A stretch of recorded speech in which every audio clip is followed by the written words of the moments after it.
Masih pembahasan ini ya, masih ada 2 poin lagi. Sebelum kita masuk apa aja sih lafaz zikirnya, yang selanjutnya. Sekarang kita pembahasan mengenai mengeraskan zikir. Jadi ketika selesai sholat, bagaimana kalau ada orang yang mengeraskan zikirnya?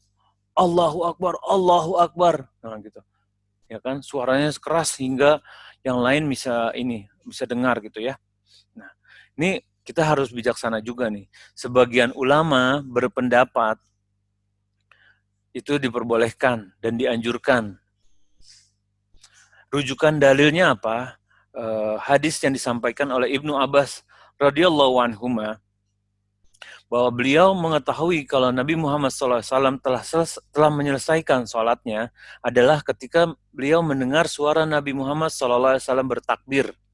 Dan ini adalah hadis riwayat Bukhari. Dan Ibnu Hazm dan At-Tabari menganjurkan untuk mengerjakan zikir secara mengeraskan suaranya. Tapi sebentar ya.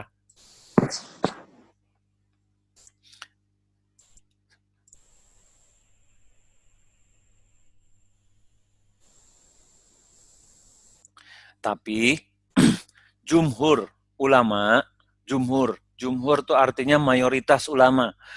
Dan kita sebaiknya kalau ada mayoritas dan mereka biasanya pendapatnya lebih rojih, lebih kuat.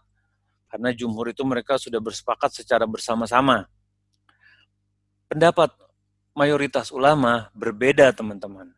Tuh. Ibnu Hajar Asqalani, beliau berpendapat tidak dianjurkan mengeraskan bacaan zikir. Beliau menggunakan dalil dari hadis Abu Musa radhiyallahu anhu, yang bahwa Abu Musa al-Asy'ari ini pernah bersama Nabi Muhammad SAW. Lalu ketika mereka memasuki lembah, mereka membaca tahlil dan takbir secara keras, teman-teman. Allahu Akbar, Alhamdulillah. Teriak-teriak nih, ya kan? Lalu Nabi Muhammad SAW menegur sambil berkata, "Hai manusia, lirihkan suara kalian. Kalian tidak menyeru kepada yang tuli, kepada zat yang tuli, yang goib." Tuh, ditegur begitu tuh. Dan hadis ini riwayat Bukhari dan Muslim. Dengan merujuk kepada dalil ini, At-Tabari mengatakan bahwa hukumnya makruh mengeraskan bacaan suara ketika zikir. Dan terutama selain itu, memang tidak ada contoh dari Nabi Muhammad SAW untuk beliau mengerjakan zikir secara suaranya lantang setelah sholat. Gitu, teman-teman. Mungkin pernah Nabi Muhammad SAW mengajarkan, maksudnya ini, mungkin pernah Nabi Muhammad SAW mengeraskan bacaan zikirnya setelah sholat. Tapi itu ketika beliau sedang mengajarkan cara berzikir. Jadi hanya untuk mengajarkan bagaimana cara berzikir setelah sholat. Itu yang dicontohkan oleh Nabi Muhammad SAW. Jadi setelah kita melihat perbedaan pendapat tadi, dan mana yang jumhur, yang mayoritas ulama, dan itulah pendapat yang selayaknya kita ambil. Bahwa makruh mengeraskan suara setelah sholat ketika berzikir. Oke. Jadi udah mulai paham nih insya Allah nih. Perbedaan yang keempat, dan masih di Indonesia juga. Ya Alhamdulillah, semoga yang belajar sekarang tambah paham, bisa nyampein juga ke yang lain, ke tetangganya, ke saudaranya, ke suaminya, ke istri-istrinya, maksudnya ke anak-anaknya, ke istrinya, ke teman-temannya, ya kan, bahwa ini semua ada berdasarkan dalil dari hadis Nabi Muhammad SAW. Dan yang terakhir nih. Nah, ini memang agak seperti tadi kan, mengeraskan zikir. Kalau maaf ya, seperti teman-teman kalau bisa lihat di YouTube atau di mana atau di Instagram, kadang selewatan tuh ada orang yang zikirnya sambil suaranya keras banget sampai ini ganggu banget lah pokoknya. Nah, itu yang, dan ada istilahnya tuh, Itu zikirnya pakai gigi tuh kayak mobil tuh. Ada gigi 1, ada gigi 2, ada gigi. Jadi kalau yang gigi 1 masih la ilaha illallah sampai goyang-goyang tuh, geleng-geleng tuh. Nggak ada contohnya juga dari Nabi Muhammad SAW kalau misalnya berzikir tuh sambil geleng-geleng gitu. Dan ini kebanyakan tarikat-tarikat sufi yang mengerjakan seperti itu. Jadi kalau gigi 1 tuh masih la ilaha illallah gitu-gitu. Nanti kalau udah gigi 2 la ilaha illallah. Wah, udah mulai kenceng nih, udah mulai ngegas ya kan. Tapi kalau udah gigi 3 tuh makin goyangannya, wah, la ilaha illallah. Anda nggak tahu tuh bisa bisa patah-patah itu leher kalau misalnya semalaman kayak gitu kan. Dan kebanyakan kan yang begitu-begitu mereka ngerjainnya malam-malam tuh, teriak-teriak kedengeran sampai sampai ke rumah-rumah gitu kan. Ntar kalau udah gigi 4, tinggal hu, udah nggak kedengeran lagi zikirnya tuh, udah saking cepetnya banget kan. Dan teman-teman tahu nggak apa yang terjadi? Uh, kalau misalnya Anda nggak tahu ya, itu yang pingsan berapa, yang kejedot sama sebelahnya berapa, orang goyangnya udah parah banget itu, ya kan? Ada yang goyang kepalanya doang, ada yang pakai gerakan la ilaha illallah. Anda nggak tahu deh itu gerakannya gimana tuh. Dan kata mereka, iya nih biar lebih khusyuk. Enggak. Yang tahu paling siapa sih yang sholatnya paling khusyuk? Nabi Muhammad SAW apa yang bilang ini lebih khusyuk tadi? Ya jelas Nabi Muhammad SAW dan beliau tidak melakukan hal-hal seperti itu. Dan kita cukupkan dengan apa yang beliau contohkan. Tidak mengeraskan, tidak melakukan gerakan-gerakan seperti itu. Apalagi kalau udah wah, udah nggak jelas deh tuh, ya kan? Dan ini tarekat-tarekat sufi itu ngerjainnya sampai apa teman-teman? Anda lihat ya di Instagram waktu itu sampai kayak trends tuh kayak orang apa kena narkoba gitu loh, yang udah mabuk kepayang gitu loh. Anda lihat tuh mereka terus ada juga yang kesurupan. Bayangin, teman-teman bisa bayangin nggak? Lagi zikir dan kesurupan. Itu kan sebenarnya dua hal yang kontradiksi. Yang satu berzikir kepada Allah, bermunajat, mengingat Allah, yang satu lagi kesurupan, kemasukan setan. Anda lihat tuh sampai digotong-gotong sama teman-temannya tuh, dia sampai berontak-berontak itu. Coba teman-teman lihat di YouTube deh. Itu sebagai nasihat aja ya, bukan buat dicontoh ya. Itu dia sampai sampai kejang-kejang gitu loh kayak orang apa? Nanti satu jatuh pingsan gitu, nanti satu lagi kesurupan. Loh, teman-teman, bagaimana mungkin zikir kepada Allah Subhanahu wa taala kita merasa rendah, kita merasa lemah, lalu berhubungan, lalu bisa menyebabkan kita kesurupan, kemasukan syaitan. Nggak mungkin. Dan kadang itu dipikir, wah dia udah mencapai tingkatan tertinggi. Enggak, itu ngawur. Nggak ada contoh dari sahabat itu ketika mereka berzikir sampai kesurupan tuh nggak ada. Lalu kalau orang kita, wah itu dia ini top tuh, keren tuh. Enggak, sesat itu. Jangan dicontoh ya teman-teman ya. Bagi yang masih ngikutin aliran-aliran seperti itu, bertobatlah. Semoga Allah berikan hidayah dan cukupkanlah diri kita dengan apa yang disampaikan dari Al-Quran. Ya kan? Dan hadis Nabi Muhammad SAW yang sahih. Jangan katanya si Ustadz ini kita zikir ini 100 kali biar bisa mimpi ketemu Nabi Muhammad SAW. Nggak ada teman-teman kayak gitu. Ya, udah kita cukupi aja. Dan kita berlapang dada kalau dulu pernah mengerjakan, bertobat. Dan berjanji tidak mau mengerjakannya lagi. Ya kan? Dan memohon ampun kepada Allah Subhanahu wa taala. Kalau kita pernah seperti itu. Baik, sekarang kita masuk di zikir. Sempat nggak? Apa udah habis waktunya? Hah? Ya, waktunya kita belum masuk bab zikir setelah sholat wajib nih. Nggak apa-apa ya. Ini sekedar untuk memantapkan biar nanti ketika pengerjaan zikirnya lebih mantap lagi mana yang mesti diikutin. Lihat ini dulu ya, lihat lihat kolom. Katanya kalau bahas lagi nanti waktunya nggak sempat. Ya udah kita lihat dulu nih. Oh ini kemarin ada beberapa pertanyaan ketika bab sholat. Sekalian Ana ini ya, Ana juga udah alhamdulillah udah nyatetin beberapa jawabannya. Jadi sekalian dibacain aja. Yang pertama mana nih tadi nih? Waalaikumsalam warahmatullahi wabarakatuh. Rasyad nanya nih, kalau satu orang mimpin, tapi yang lain juga baca, tapi yang baca santri, juga kakak sering jadi pemimpinnya. No, gini Rasyad, kalau mimpin, kalau di sekolah, di pondok, di pesantren, itu kan tujuannya mengajarkan. Kalau tujuannya mengajarkan, sesekali boleh. Bukannya selalu jadikan rutin dan wajib begini, enggak. Jangan sampai masuk ke sampai ke merutinkan setiap hari dan wajib mesti begini, enggak. Tapi kan kalau santri kan lagi proses pembelajaran. Pembelajaran itu bisa nggak sekali, 2 kali, 3 kali, bisa jadi seperti itu tujuannya. Dari Pak Yerun de Graaf, di Belanda, Masya Allah Pak. Jadi kita memang mengikuti sunnah Nabi Muhammad SAW. Oh gini, kalau kita melakukan zikir setelah sholat wajib, itu perintahnya memang dirutinkan. Bukan zikirnya yang tidak dirutinkan. Yang tidak merutinkannya itu doanya Pak. Jadi harus dipahami ya, kalau zikir setelah sholat, itu merupakan rutinitas yang terintegrasi dengan sholatnya. Kenapa?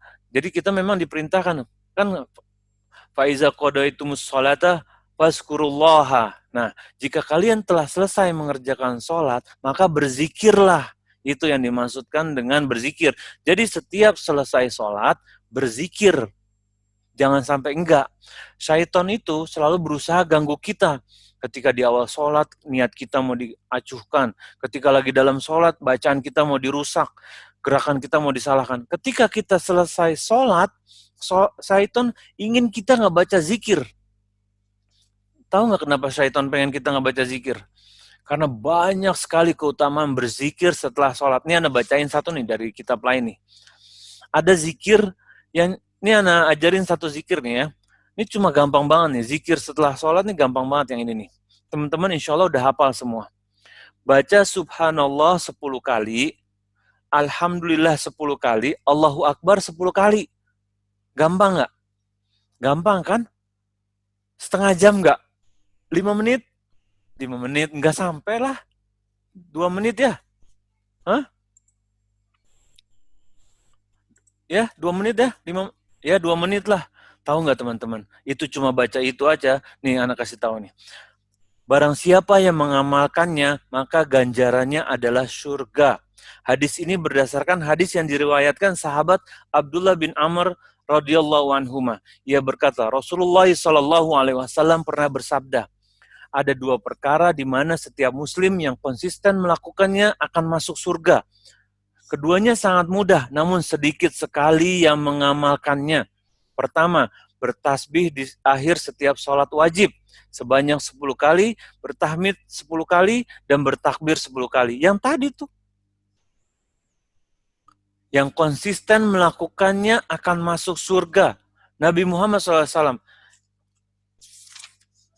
Tuh, gampang banget kan? Tinggal kita mau kerjain apa enggak.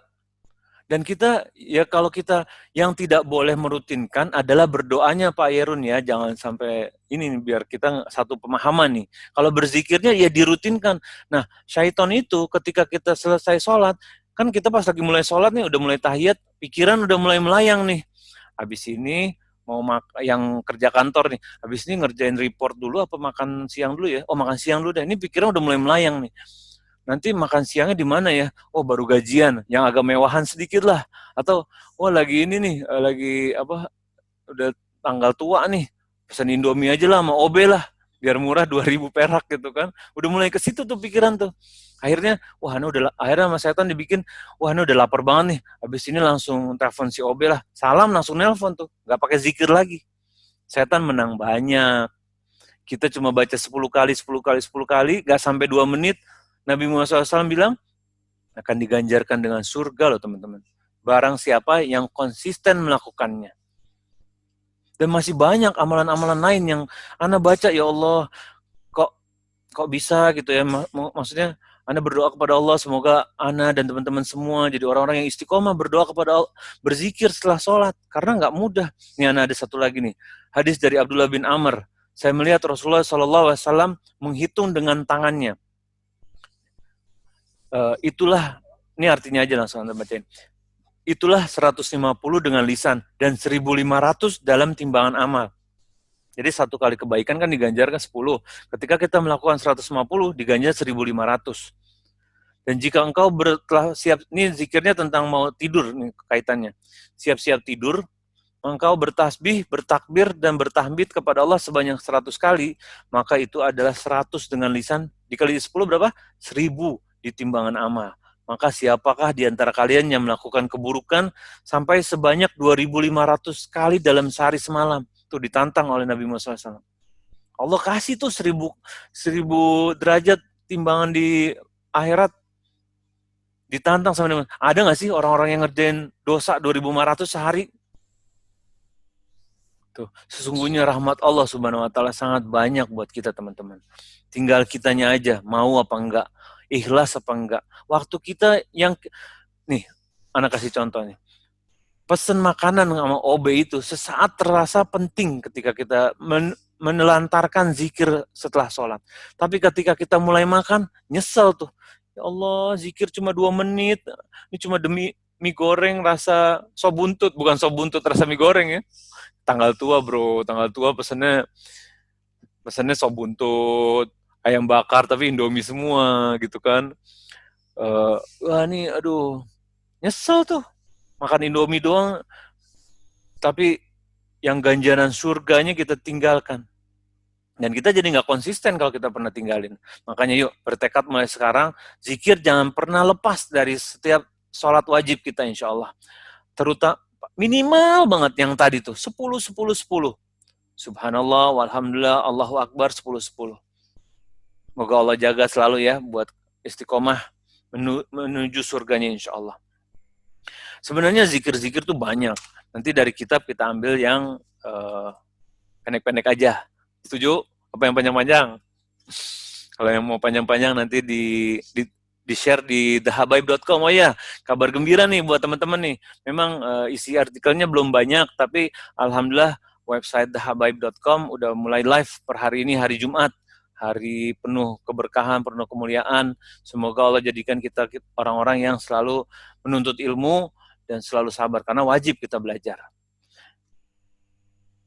Mana lagi? Bisa kok, masih 17 menit. Iya Tante Cinu, tapi rasanya nggak serak gitu kalau misalnya nggak selesai. Benar, karena setan ingin manusia lalai dari mengingat Allah, maka digodanya agar malas. Benar banget nih Bunda Yofi nih. Bunda Faraza. Rasyad pakai di grup chat lagi. Rasyad tinggal ngomong aja di sini, Rasyad. Tasbih, tahmid, takbir. Ya boleh Tante Cino disingkat gitu. Jadi 10, 10, 10. Niatin terus tuh setiap selesai sholat wajib. Konsisten. Ya, pendek kok dan cepat kok. Insya Allah Allah mudahin ya. Dan kalau ada yang mau tanya, silakan diketik aja di kolom chat. Hari ini kita, insya Allah hari Senin kita masuk ke zikirnya ya, nggak apa-apa ya. Hari ini kita pembahasan yang tadi, sama kalau ada pertanyaan-pertanyaan tentang bab sholat yang kemarin-kemarin, boleh ketik di chat. Dari awal sebenarnya nggak apa-apa sih, dari awal itu nanti kan dibacanya pas terakhir. Biar kalau misalnya ada yang mengetik apa segala macam, bisa ditungguin. Nah, kemarin nih, Anak juga catat di handphone nih. Ada ketika selesai kajian, ada pertanyaan nih. Ada yang bertanya, kalau lagi sholat kan kita diperintahkan banyak berdoa nih. Lalu Ana doanya sedikit hafalannya, bisanya bahasa Indonesia. Gimana ya? Wah, itu pertanyaan bagus tuh. Boleh nggak sih doanya pakai bahasa Indonesia ketika lagi sholat? Teman-teman, kita udah sepakat bahwa kita sholat mencontoh Nabi Muhammad SAW.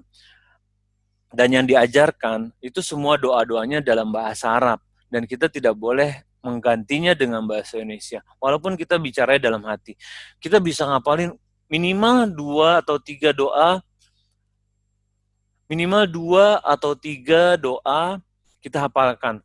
Pertama doa pamungkas, insya Allah hafal semua. Rabbana atina fid dunya hasana wa fil akhirati hasana wa qina azabannar. Itu kan apa? Rabbana zolamna anfusana, banyak doa-doa yang lain. Makanya niatkan dalam aku harus belajar banyak doa. Jadi harus hafalkan hari ini, misalnya 2 hari, 3 hari, atau kasih waktu 3 hari deh ngapalin 1 doa. Nanti sebulan udah hafal 10 doa tuh. Istiqomah aja, nanti tinggal dirotasi, ganti. Yang ini doanya. Atau Allahumma hasibni hisaba yasiro ketika mau salam. Ya kan? Itu masih banyak yang lain doa. Allahumma inni a'udzubika. Itu juga ada. Min jahannam, ya kan? Allahumma nas'alukal huda wa tuqa wal afaf wal ghina. Ya muqallibal qulub, sabit qalbi ala dinik. Masih banyak lagi yang lain. Hafalin satu-satu, pelan-pelan, sabar, dan niatkan karena Allah Subhanahu wa Ta'ala. Karena kita butuh, yang doa itu kita yang butuh, bukan Allah yang butuh, teman-teman. Yang mau selamat di akhirat tuh kita. Allah nggak butuh kita yang butuh. Kalau kita butuh, masa kita minta sama Allah kan Maha Pengampun, ana ini aja loh, nggak bisa. Orang ada syaratnya kok. Kalau kita meminta Allah tuh Subhanahu wa Ta'ala lain sama manusia. Manusia kalau kita minta terus bosen orangnya. Bro, pinjam duit dong, bro. Kemarin kan baru minjam, iya minjam lagi nih. Bosen dia. Langsung tuh mati handphonenya.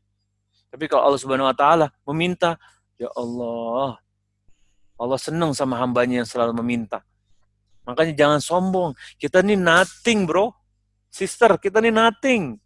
Nggak ada artinya, seujung kuku nggak ada. Masih mau merasa yang presiden, yang ketua jamiah, yang bos, yang kepala rumah tangga, masih merasa tinggi? Enggak, sepele. Wallah sepele. Ya. Nah, jadi kita tambah nih doa-doa bahasa Arab. Yang pendek-pendek aja, yang sebaris-sebaris saja, insya Allah bisa kok. Lalu ada yang nanya juga, doa ketika sujud terakhir. Nah, ini ada pertanyaan bagus nih. Boleh nggak kalau lagi sujud terakhir nih sebelum tasyahud akhir, berdoanya dilamain? Suka kan nemuin yang kayak gitu kan, doanya dilamain gitu, dia nggak bangun-bangun. Kadang Ana sangka, wah ini kalau pingsan Ana harus bawa ke puskesmas nih gitu kan, ya kan? Sujud gak bangun-bangun, imamnya udah mau, bahkan ada loh yang imamnya udah mau salam, dia baru mau bangkit. Kan lama tasyahud akhir. Dia baru mau bangkit. Ana pernah ya, jadi dia sujud kelamaan, Ana lupa di mana nih.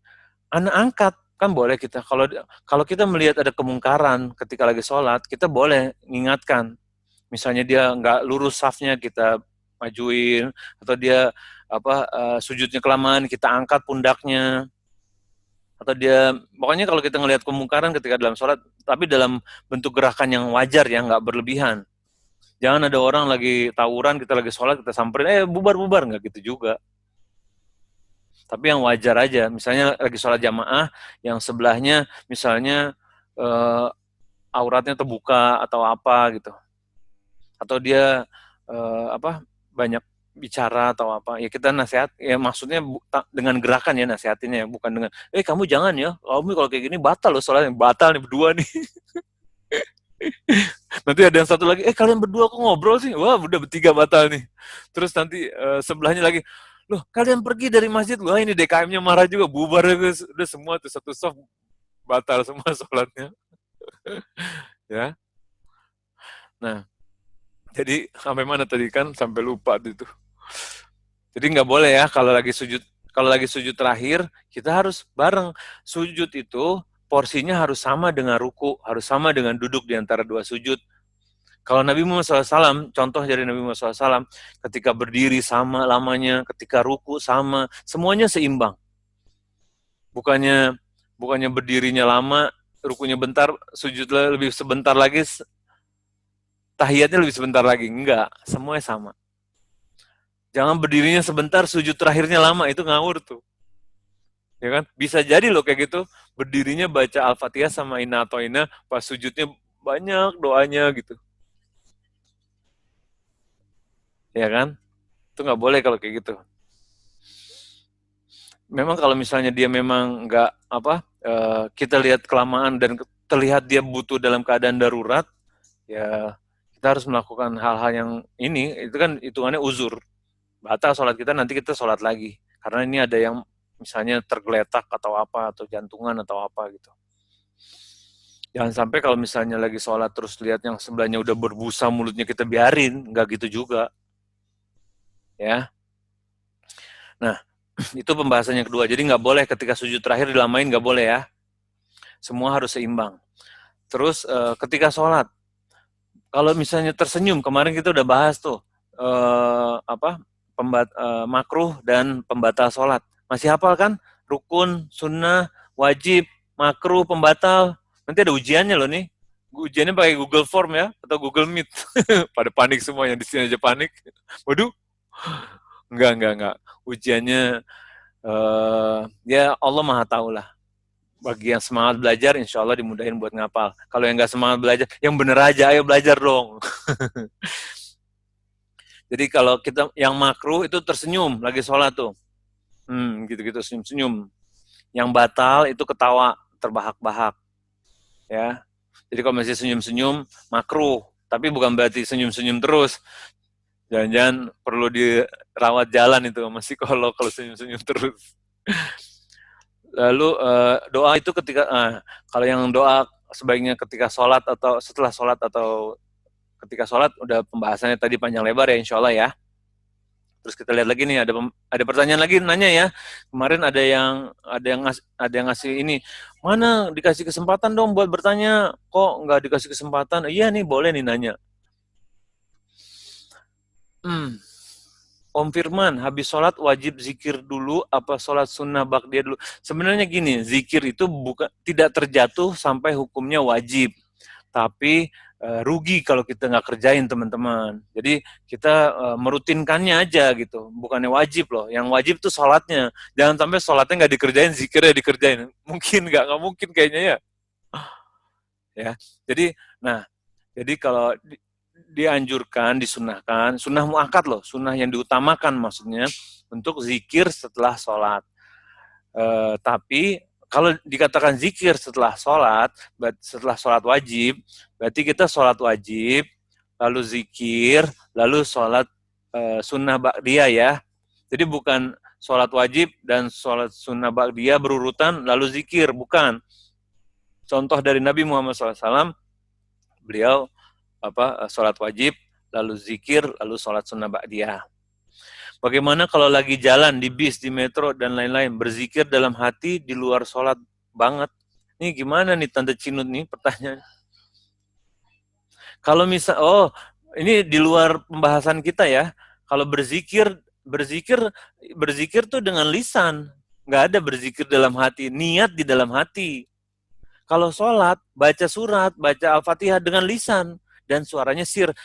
Bisa, Ana suara pelan nih.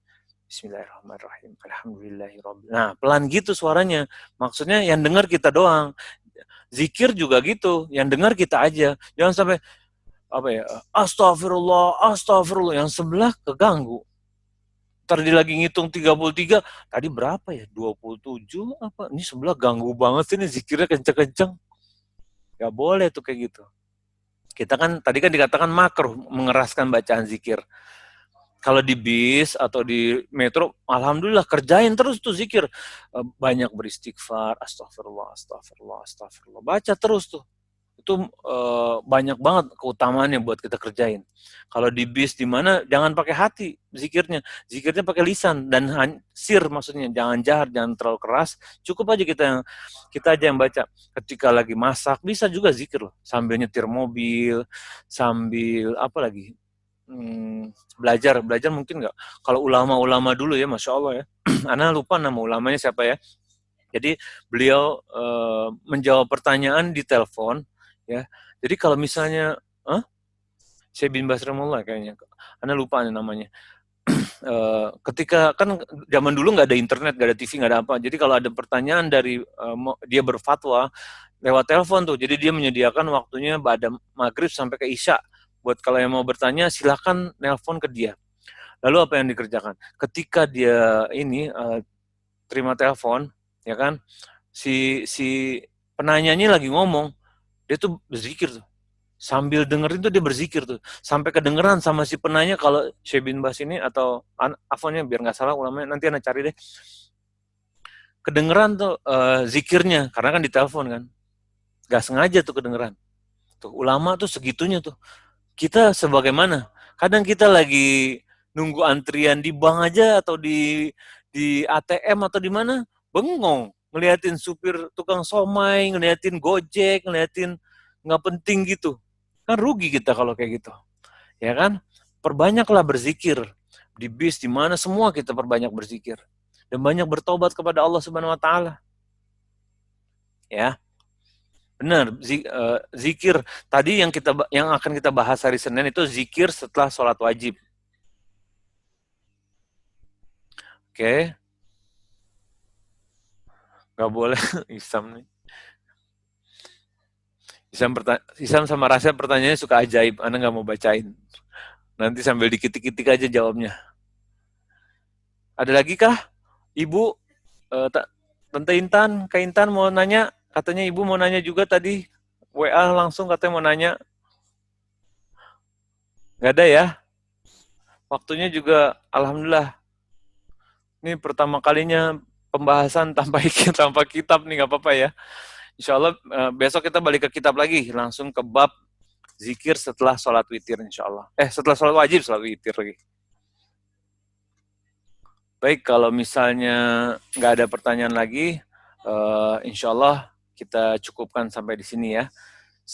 Semoga yang disampaikan tadi bermanfaat, bisa diamalkan, terutama tadi kan kita pembahasan bagaimana realitanya yang terjadi secara umum di Indonesia, dan memang kita harus berlapang dada, perbedaan itu memang ada, nggak bisa dipungkiri, yang mana 1400 tahun yang lalu diajarkan dan makin kesini makin banyak perbedaan, dan sebaik-baiknya tuntunan adalah contoh dari Nabi Muhammad SAW. Ya, memang di saat kita berusaha mengamalkan bagaimana hadis dari Nabi Muhammad SAW, sungguh beruntung orang yang asing. Nanti pada di akhir zaman, kalian yang berusaha menjalankan tuntunan Nabi Muhammad SAW, kalian akan jadi orang yang terasing, akan jadi beda, akan jadi orang yang aneh. Karena mayoritas kebanyakan ngerjain, ya begitu deh, teman-teman pahami sendiri. Dan sebaik-baiknya pengamalan adalah mengikuti contoh Nabi Muhammad SAW. Gak bisa diragukan lagi. Mulai sekarang, mau logika, mau mayoritas orang lakukan seperti itu, kalau memang tidak ada contoh dari Nabi Muhammad SAW, apalagi menyelisihi apa yang diajarkan beliau, kita yang mengaku umatnya harus berlapang dada untuk meninggalkannya dan mencukupi diri dengan apa yang diajarkan oleh Nabi Muhammad SAW sebagai suri tauladan terbaik di muka bumi. Dan bagaimana kita bisa mencontoh? Kita bisa lihat dari hadis-hadis yang sahih, kita bisa lihat dalil dari Al-Quran, seperti teman-teman tadi pelajari. Dalil sahihnya, bukan sahih lagi nih, udah dari Al-Quran, nggak ada yang bisa bantah bahwa zikir setelah sholat bukan berdoa secara rutin dan membiasakannya dan mewajibkannya menjadi amalan. Dan jangan ditinggalkan, biar cuma yang sedikit. Karena kita nggak pernah tahu dari amalan yang mana yang akan mengantarkan kita ke surga. Bisa jadi dari amalan kita ketika ditimbang sama persis, ternyata jika seandainya kita mengerjakan salah satu zikir ketika sholat, dan itu akan menjadi pemberat kita sehingga kita menjadi masuk ke dalam surganya. Jangan pernah tinggalkan.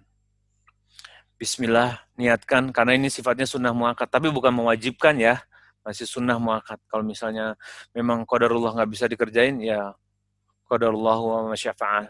Semoga Allah mudahkan, semoga yang sedikit ini bermanfaat buat yang bicara terutama dan yang teman-teman semua, dan bisa diamalkan, karena ilmu akan sia-sia dan tidak berkah jika kita tidak amalkan. Dan dosanya jadi double. Udah tahu lu nggak dikerjain, ya kan? Maaf ya, ini memang ilmu harus dipelajari. Dan kita nggak boleh, udahlah Anda nggak mau belajar, biar Anda nggak tahu yang itu, nggak bisa. Nanti ditanya di akhirat. Kenapa nggak belajar? Kan disuruh, kan wajib belajar. Dan kita nggak bisa merasa cukup dengan apa yang kita kerjakan atau yang kita pelajari zaman SD, zaman TK. Karena jujur, tanya sama teman-teman yang ngikuti kajian dari awal, banyak nggak perbedaannya?